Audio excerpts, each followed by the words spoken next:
All right, this is Patrick Rogers, and today we have the privilege to have Mike Konrad on the show. And Mike is the CEO and founder of Aqueous Technologies. Welcome to the show, Mike. Thank you, Patrick. Thanks for having me. Absolutely. So Mike began his career in the electronic assembly equipment industry back in 1985, and he founded Aqueous Technologies in 1992. Mike's an internationally known speaker on the subject of increasing reliability through contamination removal and cleanliness quantification techniques and procedures. He's also a member of the SMTA Global Board of Directors, where he's the Vice President of Communications. He's also the Vice President of Technical Programs for the LA Orange County SMTA chapter. And on top of all of that, Mike is the host of the popular Reliability Matters podcast. So again, Mike, great to have you on the show. Thanks, Patrick. It's good to be here. You bet, man. So before we dive into your company, Aqueous Technologies, and your journey and all that, what's one interesting fact that not many people know about you? Well, your audience is more than likely, statistically anyway, probably not aware of the business we're in. It's quite a niche world. But within that niche, the people in our industry know who I am because I do an awful lot of public speaking and I write a lot of papers and I produce podcasts and all that stuff. So very cool. Within my tiny little universe, people know who I am. So most of those people would be very surprised to learn, as often as they see me, that when I first got into this industry, I suffered greatly from imposter syndrome.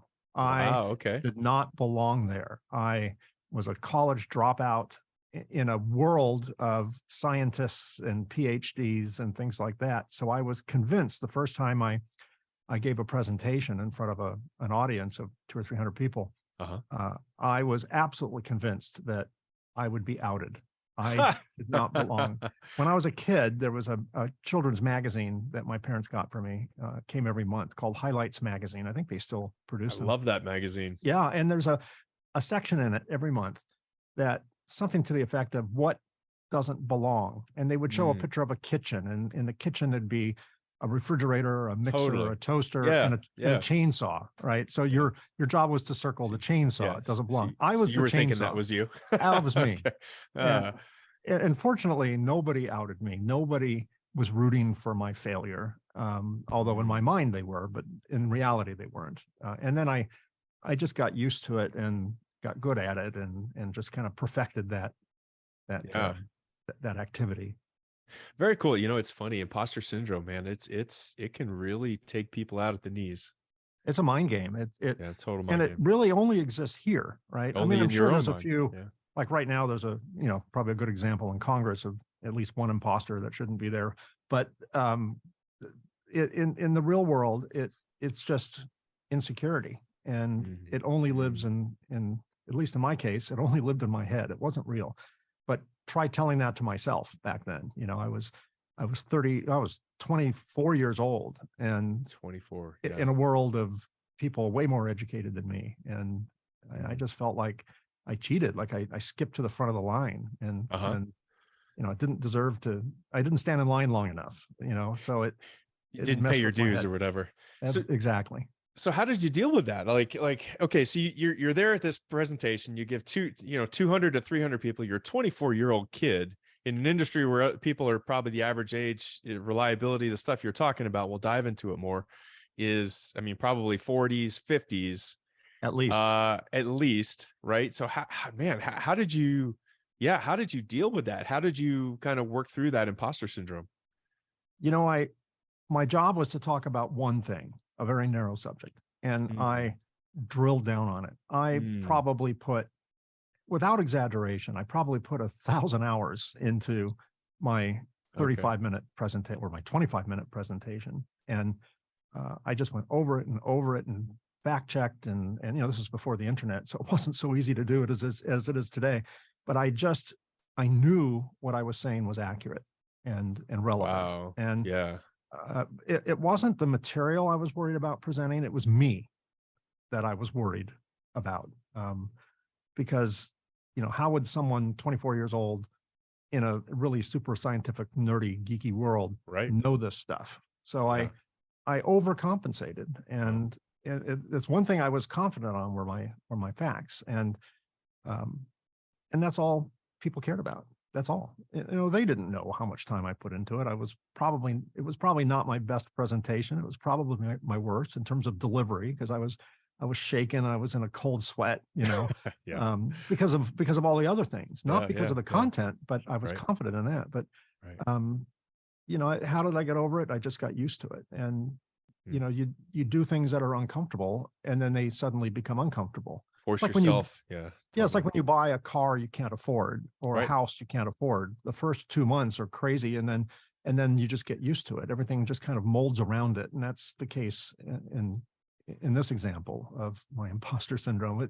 It just kind of melted away, and I was so busy learning the Mm. next Right. presentation, Yeah. the Yeah. Yeah. next subject matter, that I didn't have time to think about that, and the confidence grew. Didn't take Very long. cool. Very cool. Yeah. Thanks for sharing that. So tell us about Aqueous Technologies.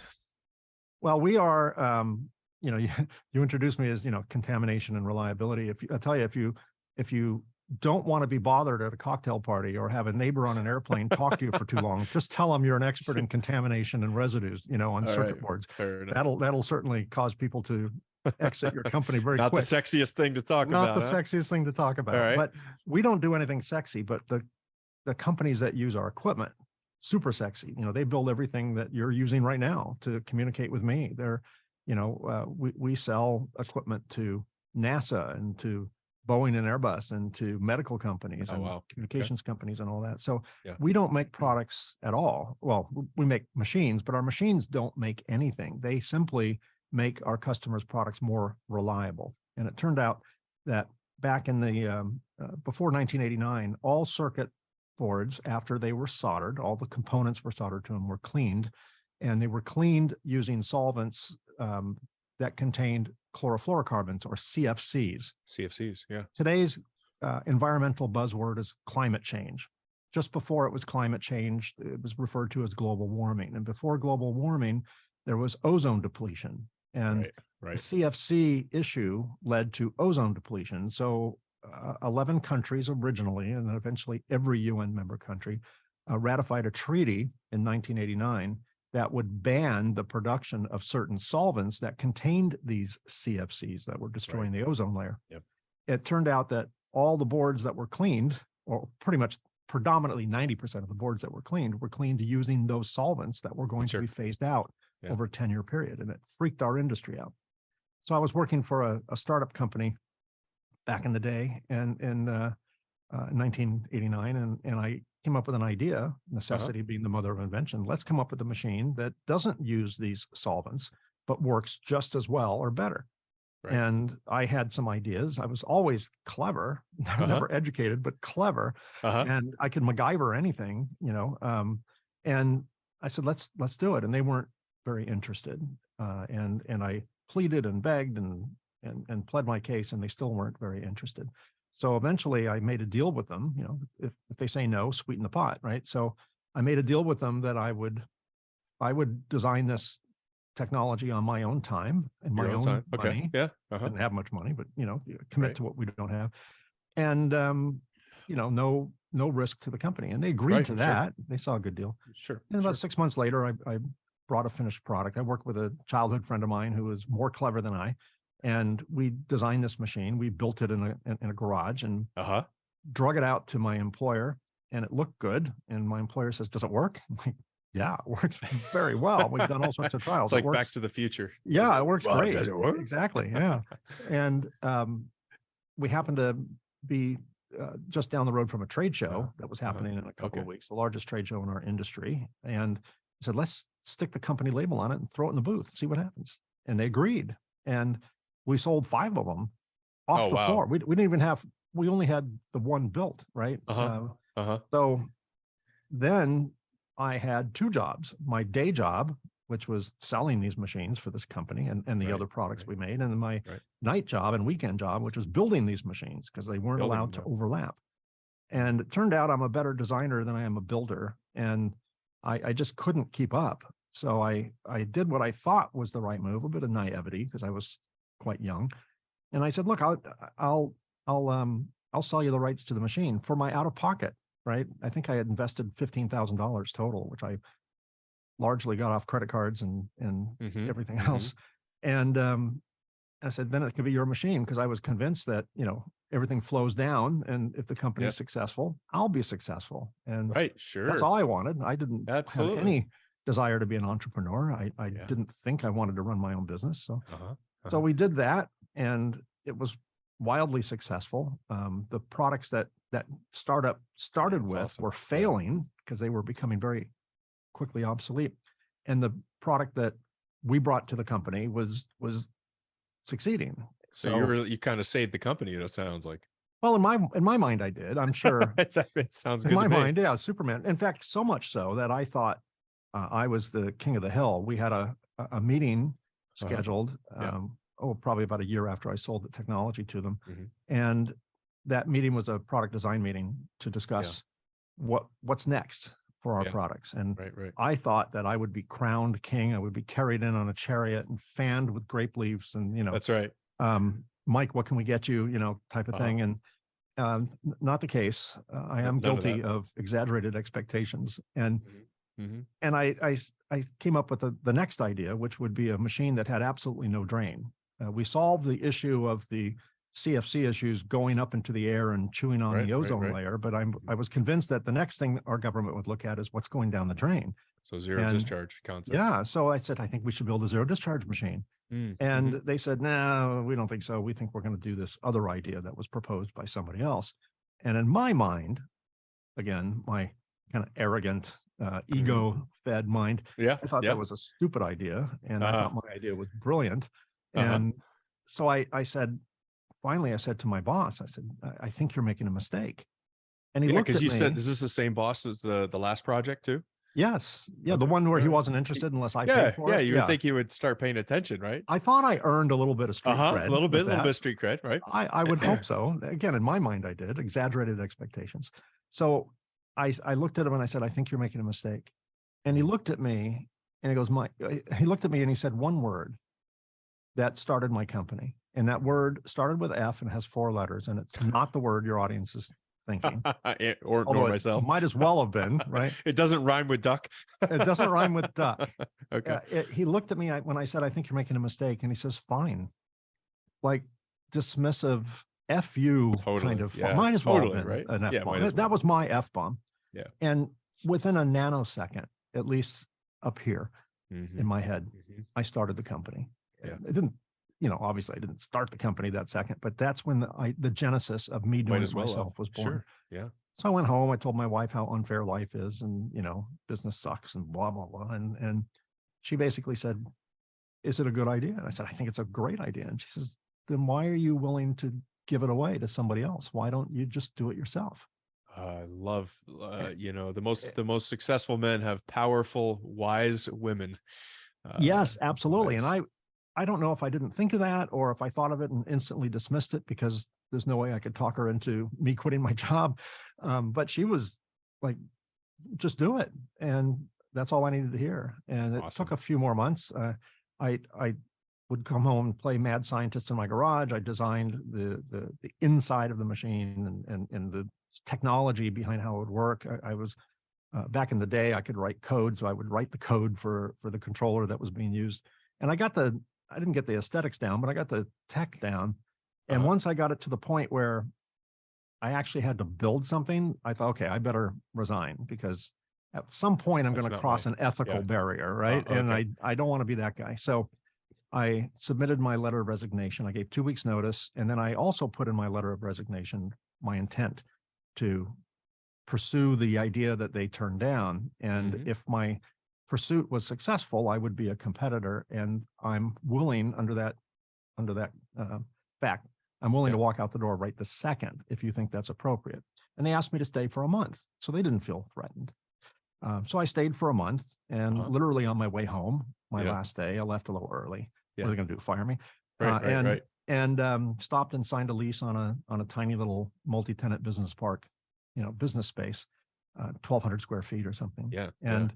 And that was the beginning of my company. Signed, So incorporation awesome. paperwork and did all that stuff and went off on my own. And they responded 3 months later by sending someone to my parking lot, walked in my front door, handed me a manila envelope, and inside it was, "You've been served." Let me And get, yeah, yeah. they Typical sued me. corporate America. Yeah. Yeah, Okay. All they right. sued me. So it's like, there goes my startup capital. I had raised startup capital. I borrowed, we used all our credit cards up and we drained our bank account. And then I went to my dad, the most unlikely person to Sure. back me. Yeah. But he took a loan against his house Wow. and backed me with $70,000, which felt like $70 million, $70 Back then. trillion Sure. dollars. Sure. Might as Yeah. well have Yeah. been. Yeah. Yeah. Yeah. And then, of course, within 2 months, all that money got sucked out to the attorney Because of this. Okay. because of the lawsuit. And Mhm. we ended up having a trial, for which I won. They sued me for 11 causes of action: breach of Mm. contract, fraud, breach of fiduciary responsibility, unfair business practices, shooting JFK, sending surveillance Yeah. balloons over Montana. I Yeah. mean, Yeah. they got me, they accused me of everything, Mm. but I was found not liable on all of Right. those accusations. So that, I was left with no money, and Hmm. a lot of inspiration for revenge. Let's put it that Okay. way. All right. Yeah. Through your company and your product. So they didn't have to pay your fees, your court fees or lawyer No, we fees or were anything like that? awarded our Oh, you a were? Good. portion Okay. of our attorney's fees, but we never Mm. received them because the moment we were awarded about 2/3 of our legal fees, which were Yeah. about 130, 150,000, uh, and this was in the very early 90s, so it's a lot more today. That's a lot of money. They filed an appeal. So I called my attorney and I said, all right, they filed an appeal, which means the judgment gets put on hold. I don't get any money until the appeal. So I asked my attorney, how long will it take to go through the appeals process? And she goes, well, that's a long process. It's about 3 years. Mhm. Okay. And how much will you charge me to, fight the appeal? And I think she said 50 grand or something. And I said, okay. And if I win the appeal, do I get that back? And she said, no. So my award was reduced by 2/3, net after I fight the appeal. So I just said, look, I'm tired of this. Make them an offer. If they drop their appeal, I'll drop my demand for the settlement. And she was very angry at me because she knew we'd win the appeal. But I had to make a business decision. I needed to start building machines and stop Yeah. playing Yeah. Yeah. Yeah. lawyer. And there's always a risk that things could be overturned on appeal, and I didn't want to take that risk. I had already won. I'd rather win and not get any money than Yeah. than Sure. put that win in jeopardy. So I just said I made what I'm convinced was the right business decision, and both of us were hurt financially, and we just walked on. I figured we'll get our revenge in the field. Well, and In the so much. course of Well, business. yeah. I mean, really, truly seeking revenge never pays anyone off, right? Oh, that's But true. interesting though is the amount of stress, the amount of negativity, the amount of headache, the amount that you just let go of, and you're going to take that energy now and focus it on your business, your Yeah, growth, and your people, and focus on the positive side of things. yeah. I've been through a similar circumstance myself, and so I can definitely 100% relate to that. Yeah, the only winners in lawsuits are the attorneys on both sides. And Absolutely. my advice to any person under any circumstance, but particularly a business person, is do everything you can to avoid litigation because it's designed to kill you slowly. It's death by 1,000 cuts. It's just death by 1,000 invoices. It's everything. And it's It's not great just advice, man. financially draining, time wise and energy and focus is just decimated because you're working to save your company, not to build it. You're working just to survive, and you're constantly fighting on Yeah. every front you have, and there's not enough bandwidth to do that and run a business, at least for a new business, a small business. Yeah. It's that's such great advice too, because the society is full of companies and people that don't look at it that way, and so what kind of things have you done since then to kind of protect yourself, if you will, or prevent yourself from having other litigious situations? Is there anything that pops out, or In a general sense, yeah. That was the first and only lawsuit we've been involved with, other than, oh, fantastic, yeah, collection, going after sure, deadbeat customers or sure, something, yeah, which yeah, I yeah, don't, that's just a necessary evil. yeah, Um, one of the things I learned, one of the many Uh-huh. things I've learned, and I speak a lot on entrepreneurship, but I don't speak on what to do. I speak on what not to do, because I can tell you every Mm, mistake I've ever made and what I've learned from it. yeah. Um, One of the early mistakes I made, which will lead to an answer to your question, Yeah. is any customer was a good customer. Any order was a good order, Ah, whether we yeah. made money on it or not. Yeah. And we led with bravado in our advertising. We led with we were punks, and I had something to prove, right? Okay. And Uh-huh. we were just abrasive in our advertising. We took no Uh, prisoners. We would practically give away a machine to rip it away from our competitor, so they wouldn't get it. Because I always thought, mm, when we get an order, there's two wins. One, we get the order, and two, they mhm, lose the order. So we mm, win again. yeah. And we were attracting customers that just had a mindset that was not conducive to a good relationship. Not long term. Anyone who leads with price, if that's all they're thinking about, that's not our ideal customer. They're We going to want ditch you to for the next guy that's lower price, right? absolutely. Yeah. There's just no, yes, yeah, exactly. No honor among thieves. So That's right. once we realized that, and this was a result of, Uh, running out of money many times, yeah. and just working so hard and making so little, which we did for years. Mm, Um, once we realized that we need to up our game, and part of upping our game is upping the caliber of our partners, our customers, yeah. and we need to be a solution to their problem, not selling a box and on to the next one and on to the next one. And once we realized that, once we stopped this crazy game of trying to get every sale, once we fired some customers, um, we started attracting better customers who truly partnered with us to jointly solve their problem. And Mm, once we did that, very few people start with how much does this cost? uh, I mean, obviously you get there because they have to fill out a purchase order and pay us, but it's not the leading question anymore. We are attracting businesses that are just higher minded than just putting cost in front of everything. yeah. Um, and that that helped our payment terms. We had customers Absolutely. that wanted Yeah. to pay us over 180 days. And um, you can't You survive on can't that. survive on We're that. How not do you paying our survive? vendors in Yeah. 180 days. We're paying them in Yeah. 30 or less. Sure. Right. Right. So yeah, we can't survive on that. So once we realized that we can change our message that would attract higher octave customers, if that makes sense. Sure. Your value proposition. Absolutely. Absolutely. And once we did that, we started attracting just an entirely different set of Yeah. customers with a whole Love different that. mindset, a Yeah. mindset that was help us solve our problem, work with us. And that problem went away. So I think one of the reasons, very long answer to your very short question, why we haven't gone through that, horrible litigation thing again, is we're not attracting customers who would be Yeah. so inclined to do that.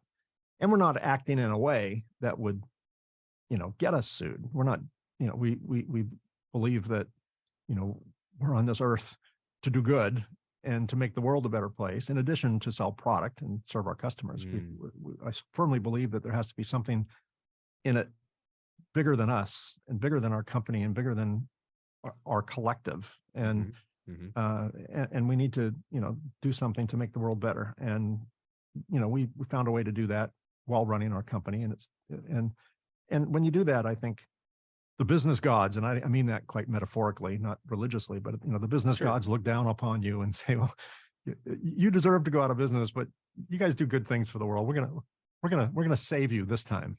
And Uh-huh. we got a few passes over the years where we probably should have gone out of business, and miraculously we didn't. And I think that's because we have a bigger goal than just commerce. Yeah, absolutely. Well, it's interesting fact because so many people that I've worked with over the years, they get stuck. And you had said before, one of the things you said in our pre-call is that growth is seduction, right? Getting those new clients, and it looks good, but then, like you said, if they're not the right, people, if they're not the right clients, they don't stay with you long term. They'll leave you for the next Tom, Dick, and Harry that has a lower price.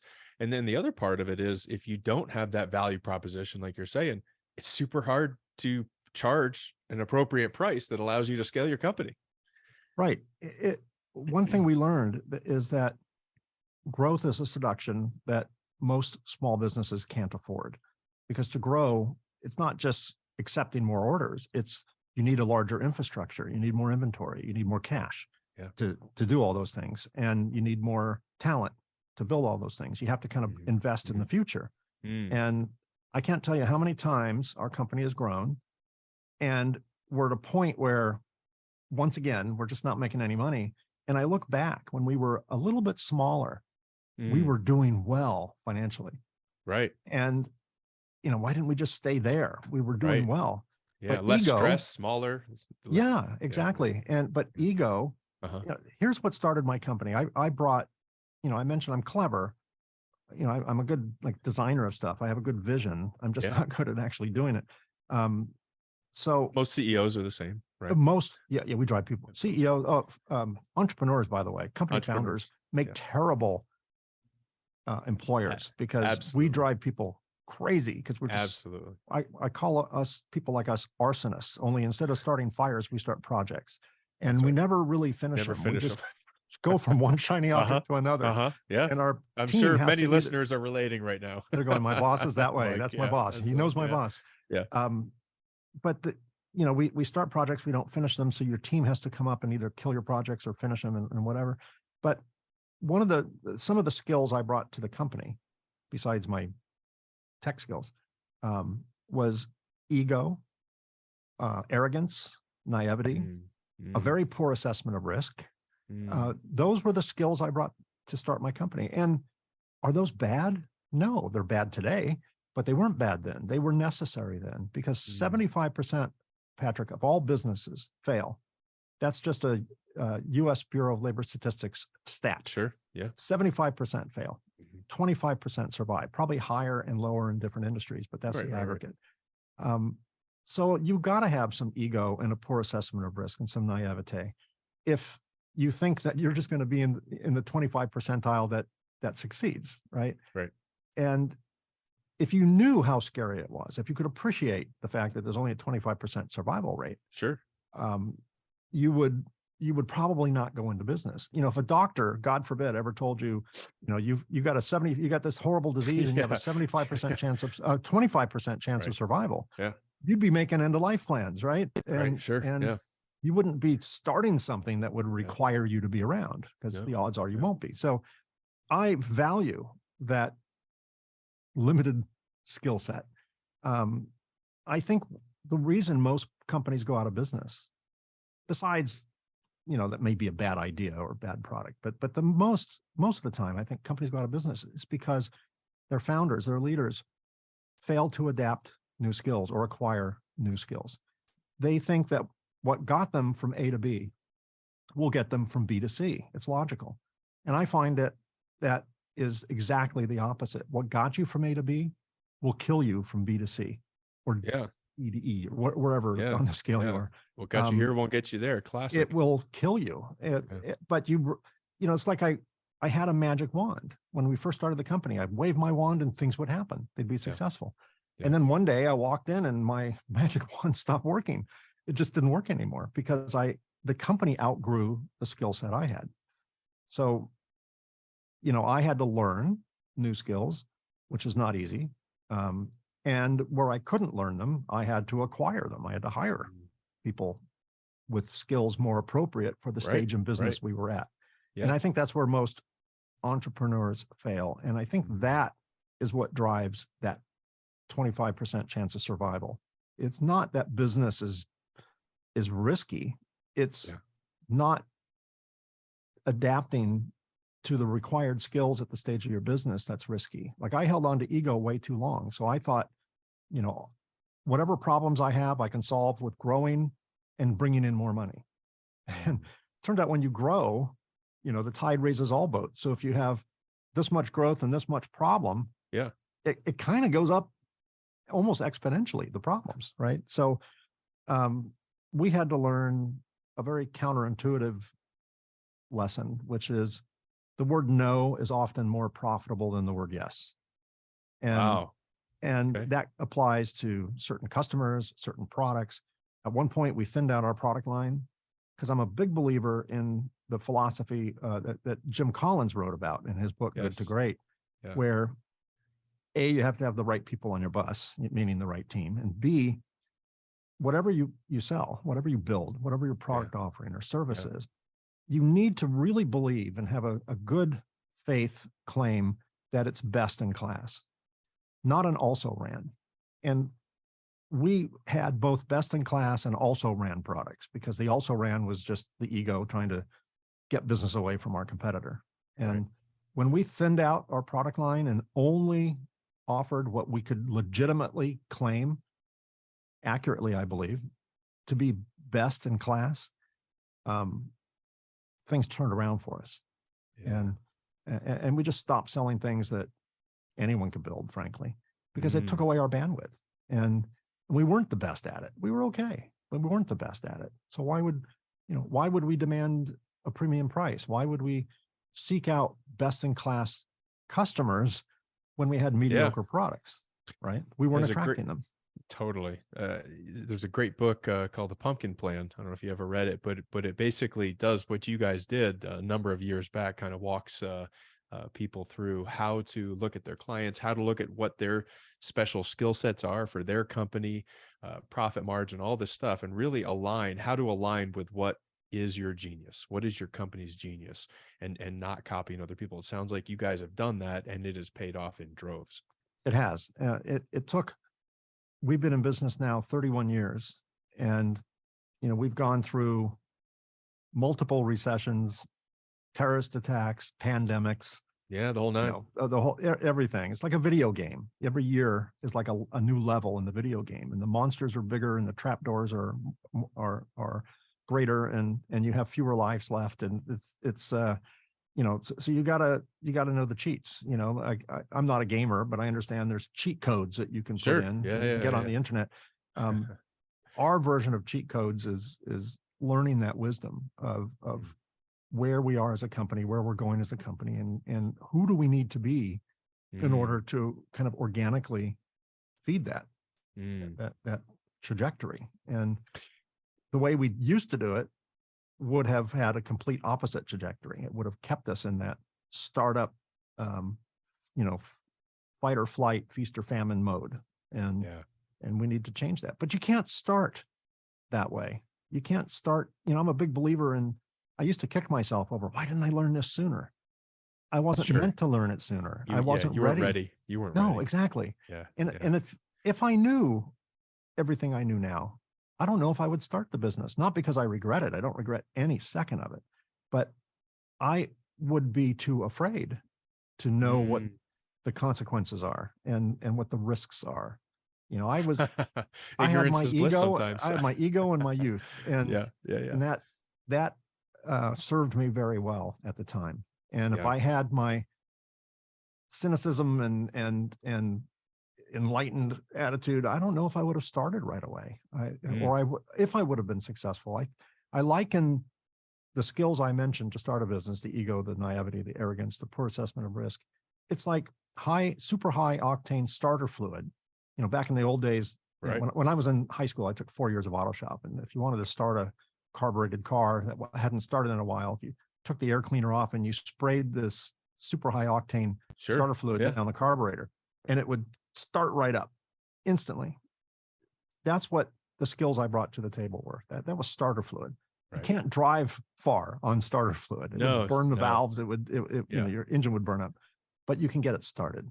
Yeah. And so that's been kind of my journey of Very learning cool. when to shift into the next gear Mhm. of skill sets, to go Yeah. through the gears and know where our comfortable cruise speed is. Sure. Sure. Not the fastest, or in this case, not the biggest, not Yeah. the largest product line, not the, we don't do, we're a small company, and in our niche, we build the best equipment out there in our niche. And could we do more? Sure. Do I want to do more? Maybe. But I think that growth and cash are a result of good decisions. If they become your goal, you'll get them, but it won't be profitable. Right. Mm. So we just put all that behind us. Our goal is to just make good decisions and and Yeah. work with the best customers and the best team and the best partners, and whatever comes out of it comes out of it. That's And fantastic. it's been great. It's been wonderful. But we, again, you have to let go of that ego, because the ego wants trophies on the So much wall, more. Yeah, right? the ego wants so much more. And Yeah. we were talking, you brought up the whole concept of the, making the decisions. What's you had shared with me in our pre-call, your kind of rule for, how you make the right decision. I think the audience would really love to hear that. Well, I started working with a consultant, which I highly recommend people do, because I mentioned, you have to either learn the skills or acquire the skills, and a consultant can Right. do both Yeah, for yeah. you. Or hire Um, the right people to, hire the right to do it for you. people, Yeah, sure. exactly. But I hired a consultant, and she wouldn't appreciate me saying this, but I mean this as a term of endearment. Uh-huh. She's a little bit of like a witch doctor, she would see things that I couldn't Oh yeah. see. And Yeah. She's got her stethoscope on. She listens to stuff you exactly. don't Yeah. listen to. Yeah. Yeah, It's yeah, sure. like she could read the financial tea leaves and all Yeah. that. Uh-huh. So I don't remember what the exact situation was, but we were trying to make a decision to Yeah. do something or not do something. And we had made a decision not to pursue something. Hmm. And she said, well, what if take time and money off the table? What would you do? If you had all the money in the world and all the time in the world, what decision would you make? And I said, well, that's easy. I would do this, but we don't have the time and the money. And she goes, well, that is the right decision. Mm. Whether we can do it or not is another conversation. Right, But the right. right decision, if it Man, weren't for that's time and money, powerful. would I do that? I'm like, Yeah. yeah, of course I would. That's the right decision. Now work on getting the time and money, but that is the right decision, because we would be paralyzed by not making decisions because Mm. we had fear. So I've kind of taken that mantra and I've added one Right. thing It's a to it. fear-based Take decision. time and fear and money off the table. Ah, gotcha. And Yeah. because when you take time and money off the table, the fear goes away, because the fear normally is about time and money. So that's helped me clear the shrubs and the bushes out of the way, and I could see the target. I could Yeah. see what the right decision is. Yeah. And if it's the right decision, it will happen if Right, you're right. committed to it. It's funny how once you know it's the right decision, you find the time and you find the money. Universe And will find a way to it help you make it it happen, right? absolutely Yeah, does. It's almost totally. like manifesting something without getting Absolutely. too, psychobabble. Woo-woo. Yeah, I don't want to lose anyone here, but Mhm. it's you kind of make it happen. And the Yeah. reason why you can't find the money and the time is because of fear.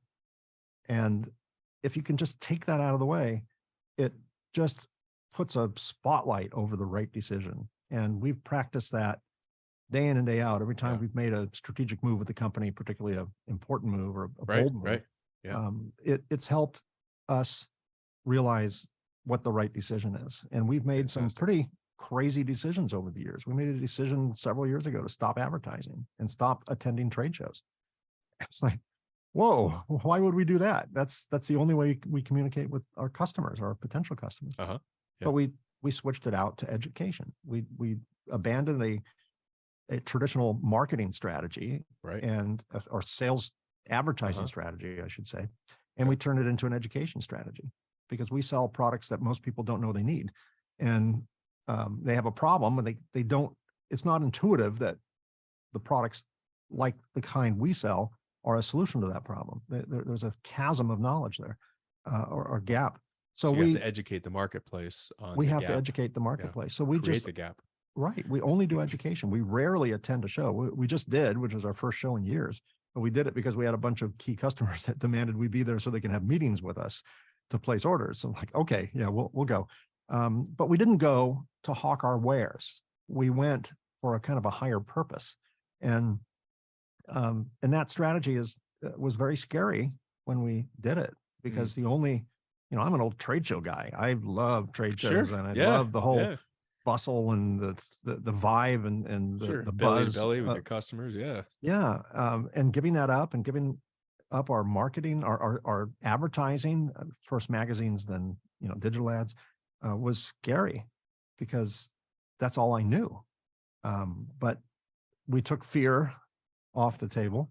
Money wasn't a big deal because we saved money in one hand by not advertising and exhibiting in shows, but then we invested that money into education models. So that was kind of a wash. But it was scary. But when we took fear off the table and kind of made peace with the worst, like what's the worst that can happen? Right. If we're wrong, we'll go back and fix it. We'll course correct, right?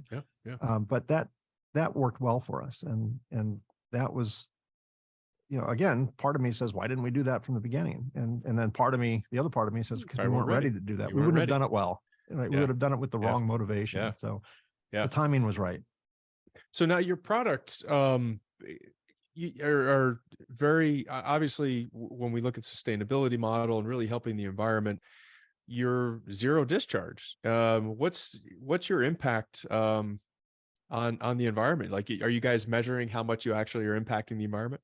Yeah, we did a calculation a few years ago, and we based it off an assumption which arguably may not be a valid assumption, but it's the only assumption we could come up with. Let's assume I didn't have that conversation with my boss about wanting to build a zero discharge machine, and let's assume no one else did either. Right. We were the first to do it. And then since others have followed, but let's just assume that we never led and no one else came up with the idea, right? Which may or may not be accurate, but it serves its purpose for this illustration.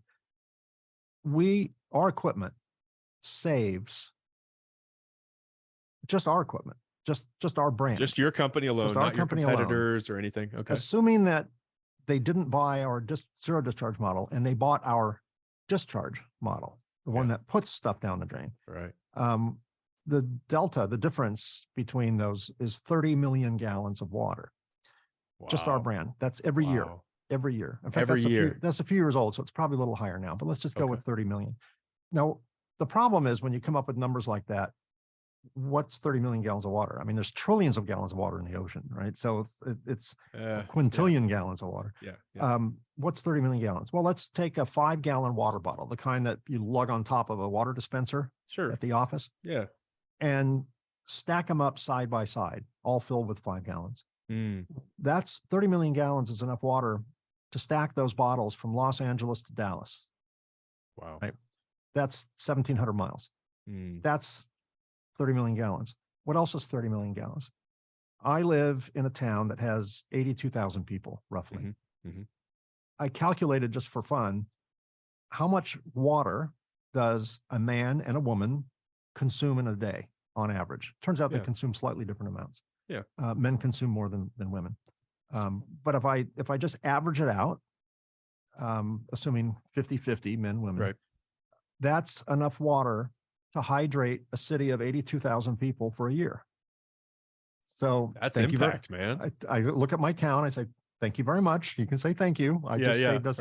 But more important than that, I live in Southern California. And of course, we steal all our water from you and all the other surrounding states, right? And the problem is all our surrounding states that we steal water from, they're running out of water. So we're in a lot of trouble here. But not only do we save the use of 30 million gallons of water, that's 30 million gallons of water that would go down into the waste treatment. And how much energy does it take to process 30 million gallons of water that we no longer have to treat, right? So it's just a win-win thing. So that's fantastic. That's part of when I say, whatever you do as a company, if you're selling shoes or financial services or accounting or whatever, do something, have your company do something within its space that is just good for the world. Whether it's philanthropic stuff or, like a saving water or, whatever the case may be. You save a client a whole bunch of money and they donate some of that savings to charity. Whatever the case may be, just leave the world a little better than how you got it. And to me, that helps. I started off the conversation saying, what we do is not that interesting. It's a snoozer, when people say, what do you do for a living? But it helps me and it helps our team realize they're Absolutely. part of something bigger. They're not just putting Yes. screws Yes. into a, Yeah. you know, It's the into a why. nut. Right. Yeah. It's the bigger Exactly. picture. They're Yeah. making products that people use more reliable, and they're saving a precious resource, and energy, and, you know, all this stuff. So Yeah. that I- becomes a better cocktail party conversation. No, I love it, and it's like, Simon Sinek, lead with why, right? So I think that is fantastic, and again, today's day and age, you did this, a while back, but in today's day and age, the people who are doing that, the companies that are going out and finding a way to do more than just make money and really help the world are attracting top people that really care, because when you have somebody that's cares about your initiative like you do, they're going to put that much more heart and energy and effort and passion into what you're doing, and you're seeing that. Sure. Yeah, You get what you put out, and absolutely.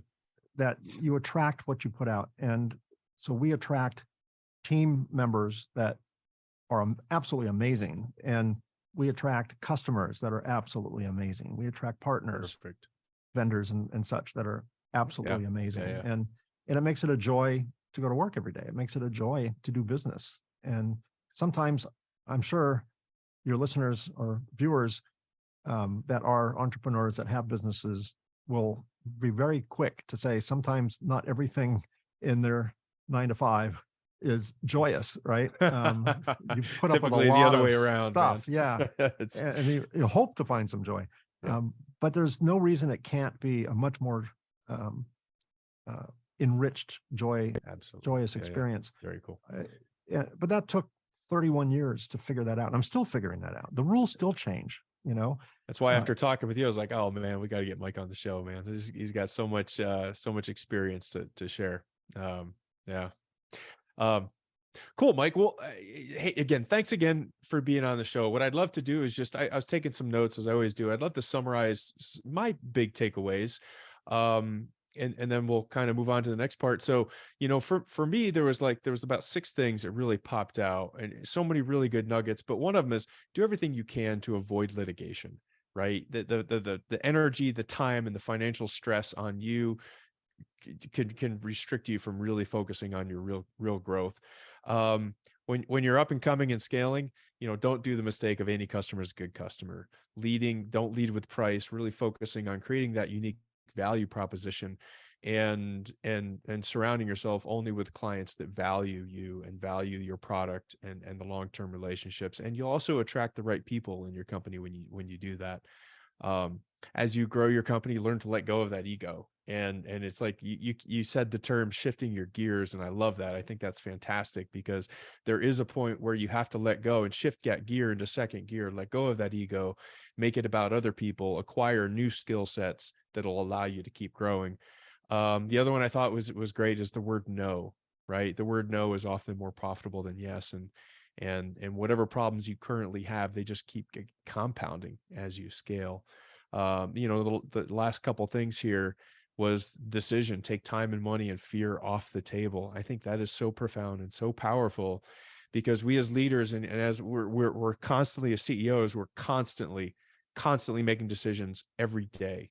And to have some kind of rules around that is fantastic. And the last one I'll kind of bring up here is doing something within your space that's good for the world. And again, that's going to allow you to surround yourself with people and team that really care about the company. So with that, Mike, again, just so many awesome things there. If you're listening to this show, like I would listen to this again. There's so many amazing things that Mike, has shared with us here. But so Mike, if there was one takeaway that you would really want the audience to absorb, what would that be?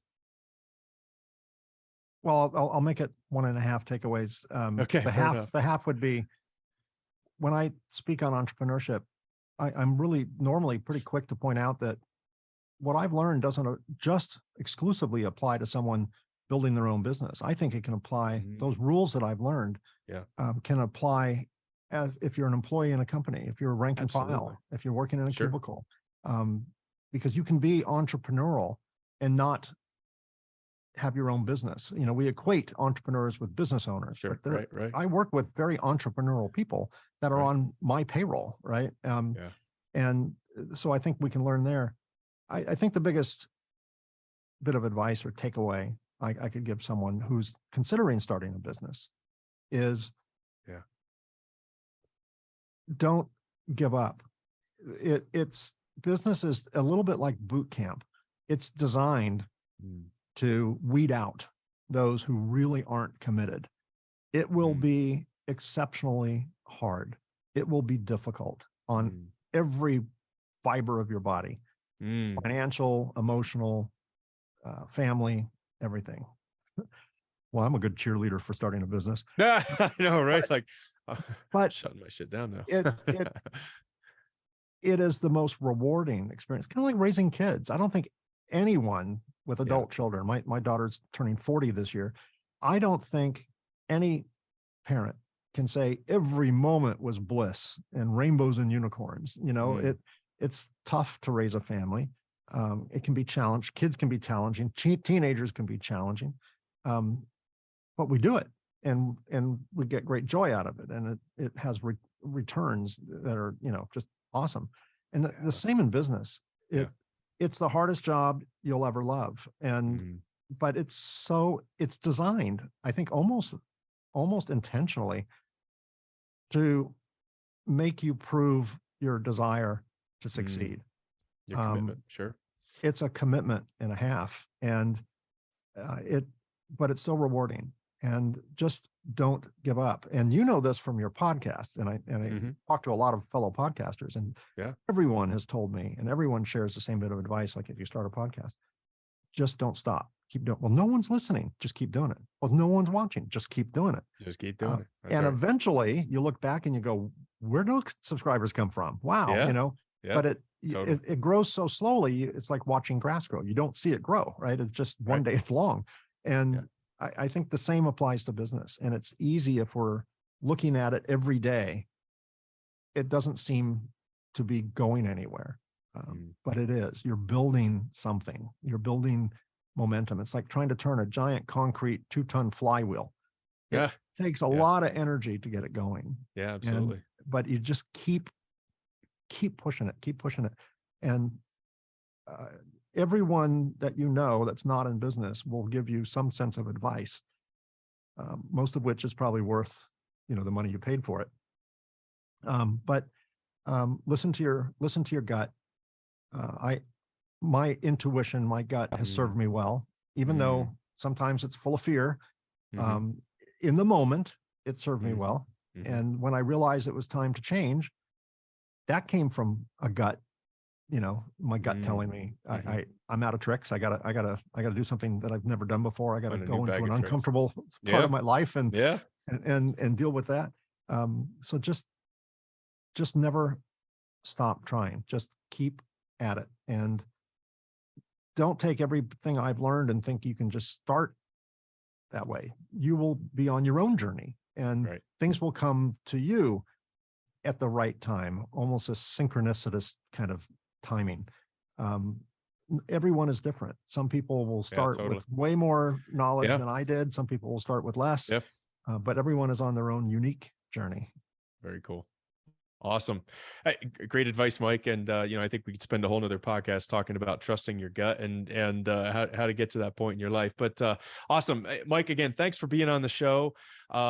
Just so many awesome things out there. Again, to the audience, please hit the like and subscribe button and help us spread the word about the show and what we're doing here with Mike. Again, thank you so much for being on the show. And thanks for doing this show. Yeah, you bet, man. And for the audience, we'll see you on the next episode.